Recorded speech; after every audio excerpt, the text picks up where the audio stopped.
A huge slum propped up by stilts. Located in the south of Lagos, the economic capital of Nigeria, Makoko is the biggest floating slum in the world.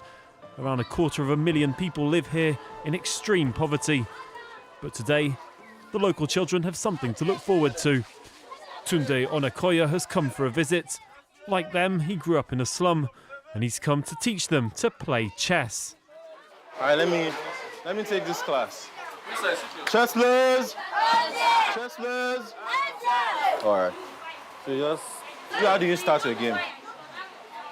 Is that a good way to start? Yes. Give him a round of applause. Good. So now if you play this... In what can only be described as a brilliant display of chess, Tunde Onakoya of Nigeria played 10 simultaneous games and defeated all the players. Here's how he did it.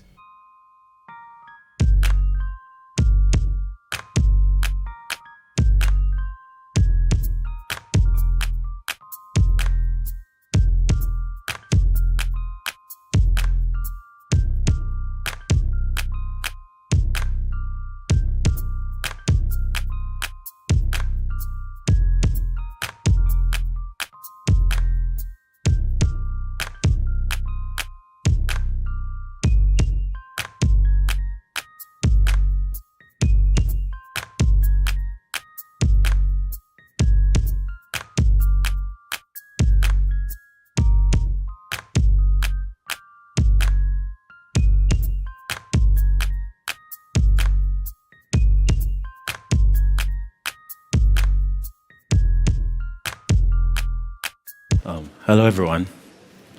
All right, let me come here. Hello, everyone. Good afternoon. It's such an honor to be here. Thank you to Steffi and the entire DOD team for having me here. I'm going to start with a story of where I'm from. My name is Tunde Onakoya. I'm a master of chess, but more importantly, I'm a teacher. I was born in a small place in Lagos, Nigeria called Ikorodu, a really small place, a slum community. 19 years ago, I was 10 and I had just completed my primary school education. There was no money to go to school anymore, so my parents told me, you know what, you'd have to stop going to school and do something to support the family. So I had to drop out of school at the age of 10. So I was out of school for 2 years. And in those 2 years, something happened. I found the gift of chess in a very unlikely place. I found the gift of chess at a barber shop, a local barber shop, where we would just go and sit and just watch him play. And I asked him the first time I ever saw a chessboard. It was love at first sight. And I asked him, what does this do? What does this mean? And he held up the knight piece, the one that looks like a horsey. And I said, what does this look like? And I said, oh, that's a donkey. And he laughed and he said, no, it's not a donkey, it's a knight. And that was the first time I got introduced to the world of chess. And it was one that I was deeply fascinated by. For a 10-year-old kid who had very little education and exposure and couldn't speak any English word, it was important that I had found something that was going to become my intellectual identity. I didn't know it at the time, but finding chess gave me something. It gave me an identity, an intellectual one. And it made me believe that I could also be intellectually inclined. And it made me believe that I could also be a thinker. And that is my title for today's speech, Raising a New Generation of Thinkers. And I got to learn how to play chess, and because I was so good at it, I went on to school. I go back to school on a scholarship because I could represent my school at tournaments now. And I went into college on a full-ride scholarship as well because I represented my school at chess tournaments. And I won a couple of chess tournaments, and I got my rating, and I got my title. And chess changed my life. It gave me a way to see the world beyond the confines of the environment in which I grew up. And that was the gift of chess to me as a child from the slums of Ikorodu, that through just this game, I could find my place in the world again. But the sad reality is there are over 20 million children in Africa, in Nigeria, without access to education, without a place in the world. I was lucky because I found chess, because it gave me a sense of belonging. It gave me a place to know that in a world where there's very little room for people like me, I could carve a space for myself. And that set my life on a much different trajectory. So 5 years ago, I made a decision to do the same thing for other children like me. So I went back to the same community where I grew up in the slums of Ikorodu, and I gathered about 10 children together with no education that couldn't even speak basic English. And I thought to myself, what if I could teach them chess as well? What if they could excel at it and become champions? Society's perception of them would change.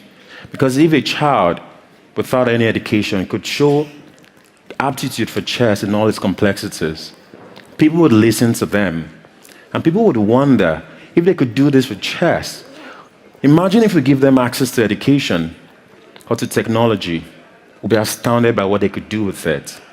So for me, I had faith in this idea that chess could give a child from the slums and poverty an intellectual identity. And I picked up a chessboard and I put it in front of them. And I remember they looked at me with curiosity and just wondered what the pieces were. And I picked up the knight piece and I asked them, what does this look like? And someone said a donkey. And that was a deja vu moment. And it's been a beautiful journey of 5 years. And I could tell you that the first class I had with these children, it made me understand something. It made me understand this one thing on such a deep level that kept me going through the years. It gave me the passion and the conviction that I needed to do this work. And what I saw on that day was potential. But potential is nothing if it's not realized. And that is the story of Africa. That is the story of Nigeria, where I come from. A land with so much potential, with so much human capital that hasn't come to the full realization of what it can become. And I started explaining complex ideas to children without an education. Board coordinates, algebraic notation, opening strategy. And in just one day, they were able to learn all of these complex concepts without speaking a word of English. Through Tunde Onakoya, whose idea and passion for this drive spawned the emergence of a new strategy for social intervention programs. Chess in Slum is a growing success as the initiative has impacted the lives of over 500 children and has successfully gotten fully funded educational scholarship for over 100 of those children in local and international institutions. When Tunde Onakoya is not in any slum looking for dreams to refine, he is at one stage or another speaking to bright minds on how it is possible to achieve greatness from the darkest and smallest of places. This has made him a 3-time TEDx speaker and netted him several awards. The Future Awards Africa Prize for Community Action in 2021, the Business Insider Award Social Entrepreneur of the Year in 2022, the JCI 10th Outstanding Young Person of Nigeria Award for contributions to children, World Peace and All Human Rights in 2022, the Trent Up Award for Force of Good in 2022, the Royal African Award in 2022. Thank you for watching and do not forget to share your thoughts in the comment box below. Until next time, cheers and have a good one.